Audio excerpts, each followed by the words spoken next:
뉴스룸을 시작하겠습니다. 작년 2월 윤석열 정부가 의대 정원을 늘리기로 한 데 반발해서 학교를 떠났던 의대생들이 전원 복귀하겠다고 했습니다.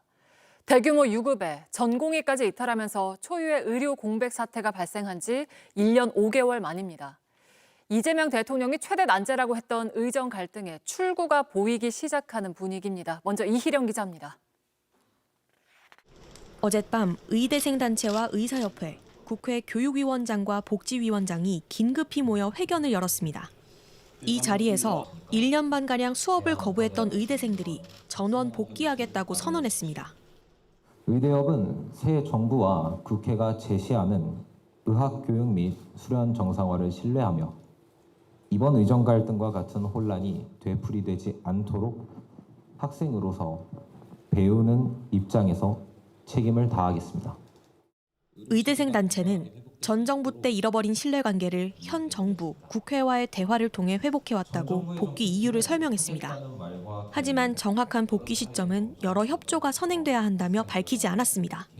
학교로 돌아갔을 때의 교육 여건과 학사 유연화 조치 등 논의가 필요한 사항들이 있다는 뜻으로 보입니다. 현재 수업 거부 등으로 유급 제적 대상이 된 인원은 8,300여 명입니다. 또 의대는 보통 1년 단위로 학기가 운영되는데 이미 절반이 지나간 상황입니다. 이들의 구제 여부에 대해 교육부는 그간 학사 유연화 조치는 없다고 재차 강조해왔습니다. 의대생 단체는 특혜를 요구하는 것은 아니라고 주장했습니다. 교육의 질적 하락이나 총량의 그런 감소 없이 이제 교육을 받겠다라는 의지를 표명을 드린 것이고요. 학사 유연화와 같은 특혜와는 충분히 다른 입장을 보이고 있다. 이에 국회는 의대 교육이 정상화될 수 있게 정부와 노력하겠다고 했습니다. 복귀한 의대생들이 불이익이나 불안을 겪지 않고 학업에 전념할 수 있도록 충분한 보호 조치를 함께 마련하겠습니다. 정부는 일단 환영한다면서도 복귀 시기와 방법 등은 충분한 검토가 필요하다고 했습니다. JTBC 이희령입니다. 의대생들이 학교 수업을 안 듣겠다고 떠난 건 윤석열 정부가 필수 의료 공백을 채우기 위해 의사 숫자를 이젠 늘려야 한다면서 의과대학 정원을 2,000명 늘리겠다고 발표한 뒤였습니다. 의료계는 강하게 반발했고 강대강 대치가 계속되며 의료 대란이 이어졌고 의대생들끼리도 서로 대립하기도 했습니다. 이희정 기자가 정리했습니다. 의정 갈등의 시작은 의대생 2,000명 증원이었습니다. 정부는 지난해 2월 갑작스럽게 증원을 발표했습니다. 2035년까지 1만 명의 의사 인력을 확충하고자 합니다. 이를 위해 2025학년도부터 의과대학 정원을 2,000명 증원하여 의사 수를 늘려 필수 의료 공백을 채운다는 정부 주장에 의료계는 일방적인 정책이라며 강하게 반발했습니다. 그러자 당시 윤석열 대통령은 더 강경하게 밀어붙였습니다. 일각에서는 2,000명 증원이 과도하다고 주장하며 허황된 음모론까지 제기되고 있습니다. 2,000명 증원은 말 그대로 최소한의 확충 규모입니다. 병원을 떠난 사직 전공의들에게 업무 개시 명령을 내리며 압박했지만 효과는 없었습니다. 2025학년 의대 모집은 2,000명 증원한 상태로 이뤄졌고 이에 항의한 의대생들은 잇따라 휴학계를 내며 수업을 거부했습니다. 갈등이 깊어지면서 사회적인 혼란도 커졌습니다. 그러던 중 지난해 12월 불법 계엄 선포로 상황은 그야말로 최악으로 치달았습니다. 포고령을 통해 전공의 등 의료 현장을 이탈한 의료인은 계엄법에 의해 처단한다고 한 겁니다. 전공의들뿐 아니라 의대생들의 분노는 커졌고 이후 정부와의 대화는 완전히 끊겼습니다. 새학기가 되면서 의대생들의 분열과 대립은 더 심해졌습니다. 일부 학생들이 복귀자에게 모욕과 위협을 가했습니다.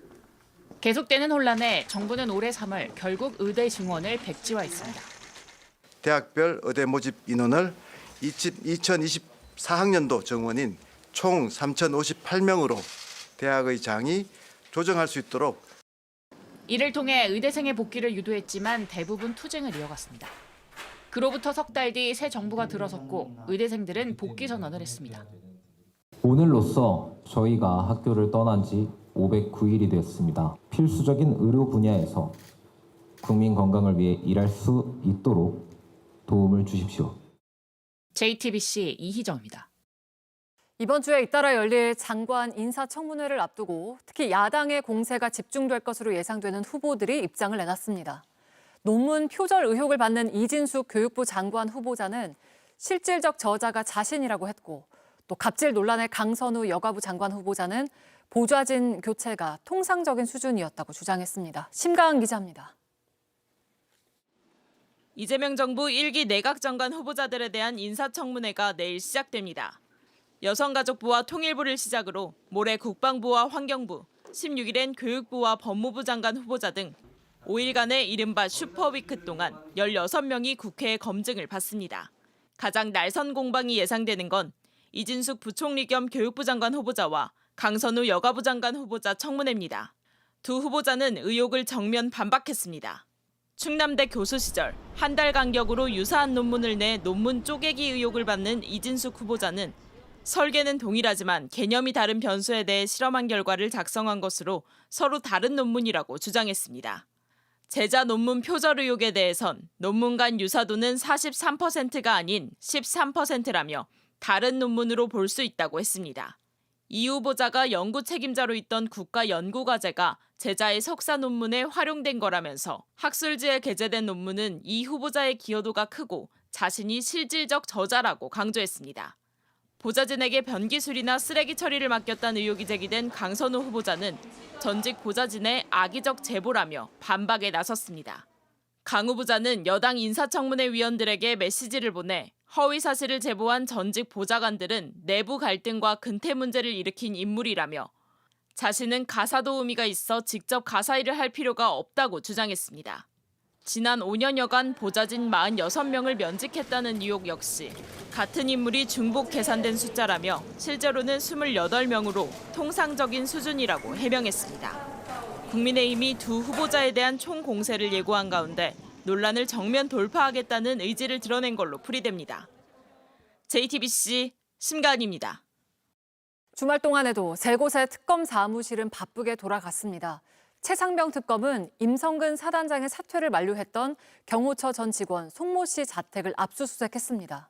또 도이치모터스 주가 조작 사건 공범인 이종호 씨에 이어서 임 전 사단장 구명 로비의 통로로 지목된 멋쟁 해병 단톡방 참가자들을 샅샅이 뒤지고 있습니다. 김필중 기자의 보도입니다. 최상병 특검이 어젯밤 대통령 경호처 출신인 송모 씨의 자택을 압수수색했습니다. 영장엔 참고인 신분으로 적시됐는데 특검은 송 씨의 휴대전화와 축의금 명부 등을 확보한 것으로 알려졌습니다. 송 씨는 임성근 전 해병대 사단장에 대한 구명로비 의혹이 일었던 멋쟁 해병 단톡방의 참가자입니다. 특히 송 씨는 임 전 사단장의 사퇴를 만류하기도 했습니다. 나는 사단장 여기만 잘 살피고 있는 거라 내가 그래서 어떤 경우가 와도 도의적인 책임은 지겠지만은 그걸로 인해서 저녁 사표라든지 이런 건 하지 말아라. 사업 표명하지 말아라. 그러면서 구명로비 의혹의 대상으로 김영환 당시 대통령실 경호처장을 언급하기도 했습니다.